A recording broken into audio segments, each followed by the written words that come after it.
आयजा, यानी घड़ी दे दी तुमने। तुम जानती हो ना आयजा, इसे मुझे लौटाना किस बात की अलामत है? ये मंगनी नहीं होनी चाहिए। कल बाबा से बात करनी थी लेकिन कुछ मसला हो गया। आयजा प्लीज ये मत करना, मैं ऐसा नहीं होने दूंगा। ये तुम्हारे पास आखिरी चॉइस है। अगर चाहो तो पीछे हट सकती हूँ। हम दोनों यहाँ से भाग भी सकते हैं, कुछ वक्त के लिए ही सही।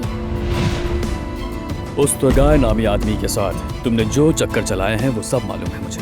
अब अंदर जाकर कहोगे ये मंगनी मंसूख कर रहे हो, वरना तुम्हारे सारे करतूत सबके सामने आ जाएंगे। अगर मुझे कुछ हुआ तो आयजा का क्या होगा? कमीने इंसान! यही बस बहुत हो गया ये ड्रामा। मैं जो चाहूँ हासिल करके रहता हूँ। बाबा मैं देख लेता हूँ मेहमद भाई और भाई को।